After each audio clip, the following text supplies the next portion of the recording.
अस्सलाम वालेकुम। अच्छा जी, आज हम लोग देखेंगे कि सेम ड्राइंग में हम लोग जो है ना इंक्रीमेंटल और एब्सोल्यूट सिस्टम में डिफरेंस देखेंगे कि क्या डिफरेंस आता है इनमें, ताकि आप लोगों को इन दोनों का डिफरेंस क्लियर हो जाए। और उसके बाद जो है मैं आप लोगों को इंशाल्लाह फिर एक असाइनमेंट दूंगा जिसमें एक ही ड्राइंग दूंगा और उसको आप लोगों ने जो है दोनों सिस्टम्स में उसके कोऑर्डिनेट्स लिखने होंगे।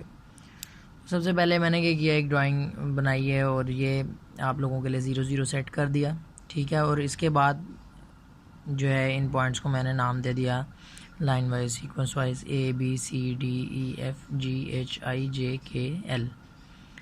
और अब मैं यहाँ पर इनके कोऑर्डिनेट्स लिखने शुरू करता हूँ। पहले इंक्रीमेंटल सिस्टम में याद करवाता चलूँ आप लोगों को। इंक्रीमेंटल सिस्टम वो सिस्टम है जिसमें हम लोग अगले पॉइंट पर जाने के लिए पिछले पॉइंट को ही रेफरेंस मानते हैं, यानी जहाँ पर हमने पहुँचना है। मतलब मैं बी पॉइंट अगर डिफ़ाइन करता हूँ, बी पॉइंट लिखूँगा तो मैं उसको ए पॉइंट के रेफरेंस से लिखूँगा। अगर मैं सी पॉइंट लिखूँगा उसको बी पॉइंट के रेफरेंस से लिखूँगा।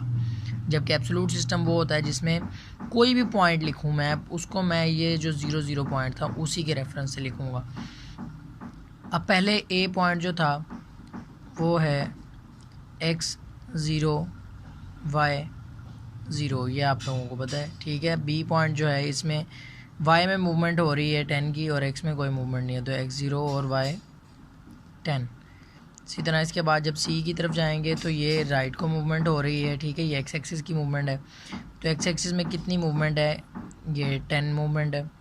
और इसमें वाई एक्सिस में कोई मूवमेंट नहीं है, ठीक है। तो ये हम इसमें क्या करते हैं, इसको मतलब सी पॉइंट है उसको मैंने बी के रेफरेंस से डिफाइन किया कि यार बी से सी तक जो है उसमें एक्स में मूवमेंट हुई है 10 की पॉजिटिव की तरफ, वाई में कोई मूवमेंट हुई। जबकि अगर मैं एब्सोल्यूट की बात करूँ तो उसमें हम हर पॉइंट को जो है यहीं से डिफाइन करेंगे। इसके बाद सी से जब डी की तरफ जाएंगे तो एक्स में कोई मूवमेंट नहीं और वाई में जो मूवमेंट है वो है 25।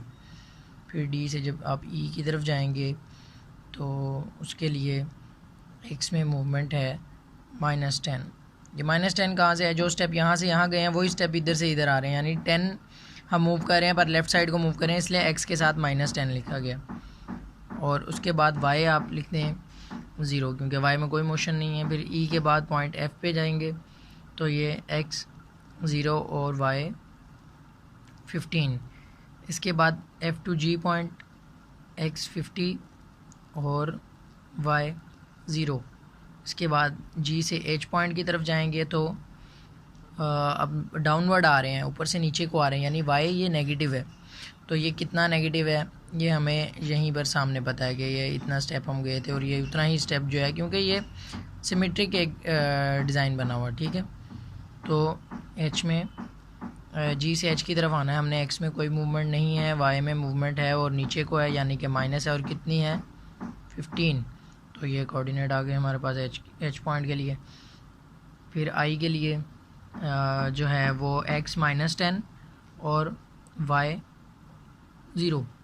और पॉइंट J के लिए आ जाएगा I to J x0 और y -25। इसके बाद पॉइंट K x 10 और y 0। Point K two point L x0 और y डाउनवर्ड आ रहे हैं तो y -10। और इसके बाद point L two point A, यानी point L two point A आना है। तो अब A पॉइंट को जो है अपने एंड पे, या इसको L टू A कर लें कि पॉइंट L टू A है, ठीक है, या इसको सिर्फ A ही लिख लें बेशक एंड पे।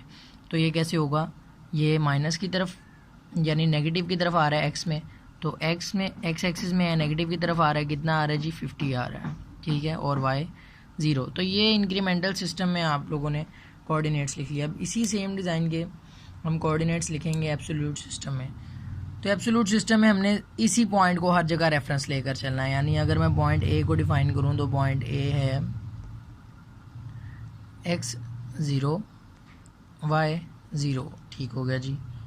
पॉइंट B होगा एब्सोल्यूट सिस्टम में x0 y 10। पॉइंट C होगा x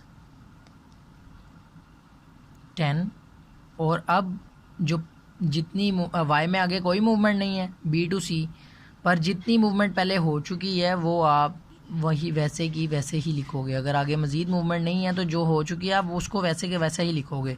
तो इसीलिए ये पिछले ब्लॉक में या पिछली लाइन में जो वाई 10 आ रहा था वही वाई 10 यहाँ पर लिख दिया। अब सी टू डी जब आप जाओगे तो एक्स में कोई मूवमेंट नहीं, वाई में मूवमेंट है तो एक्स वैसे का वैसा ही लिख दोगे जो पिछली लाइन में था, और वाई में मूवमेंट है तो वाई में वो मूवमेंट ऐड कर दोगे। अब ये पहले 10 था तो अब 25 की मूवमेंट हुई है और ऊपर को पॉजिटिव में हुई है, प्लस में हुई है, तो 10 जमा 25 करोगे तो वो वाई 35 हो जाएगा। इसके बाद ई की तरफ आएंगे, डी से ई की तरफ, तो ये एक्स में मूवमेंट हो रही है और ये माइनस की तरफ हो रही है, तो कितनी हो रही है 10 हो रही है, -10। तो ये पहले जो हमारे पास एक्स की जो वैल्यू थी उसमें से उस वैल्यू को माइनस कर देंगे, 10 - 10 होगा तो ये एक्स 0 हो जाएगा, और वाई में कोई मूवमेंट नहीं है तो वाई बिल्कुल पहले वाला ही। तो इसमें इस तरह से जो है ना आपने जमा माइनस करते रहना है।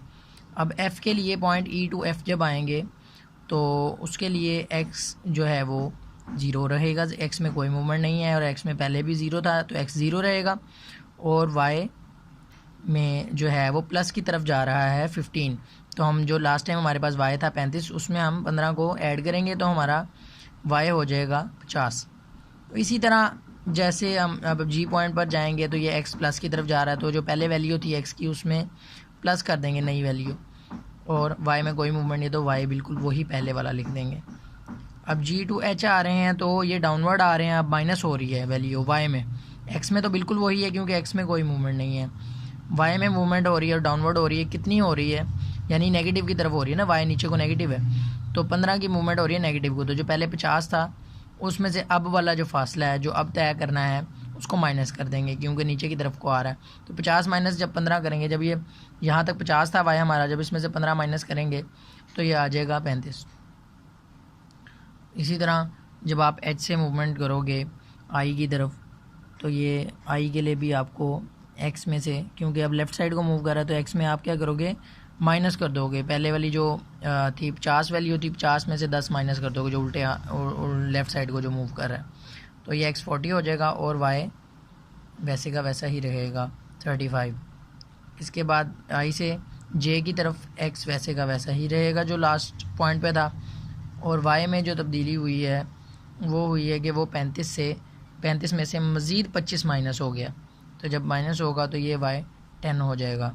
इसके बाद पॉइंट के के लिए जो है वो एक्स 50 हो जाएगा, 40 में जमा करेंगे 10 और वाई बिल्कुल वही रहेगा। पॉइंट एल के लिए जो है ये एक्स 50 ही रहेगा क्योंकि एक्स में कोई मूवमेंट नहीं है, और के टू पॉइंट एल जो है वो 10 की मूवमेंट हुई है माइनस की तरफ, तो पहले वाले 10 में से जब वो 10 माइनस होगा तो ये वाई 0 रह जाएगा। और पॉइंट ए दोबारा जो है एक्स 0 और वाई 0 हो जाएगा, और अगर ये 0 0 हो जाए दोबारा तो इसका मतलब है आपका कोऑर्डिनेट जो है एब्सोल्यूट सिस्टम में बिल्कुल ठीक लिखे गए हैं, क्योंकि जब यहाँ से यहाँ पे है ना पॉइंट एल पे, तो पॉइंट एल से जब पॉइंट ए की तरफ आएंगे तो ये 50 की जो मेजरमेंट है ये लेफ़्ट साइड को जा रहा है ना एक्स, तो 50 जो है वो माइनस होगा पिछली वैल्यू में से, 50 - 50 तो ये 0 बच जाएगा।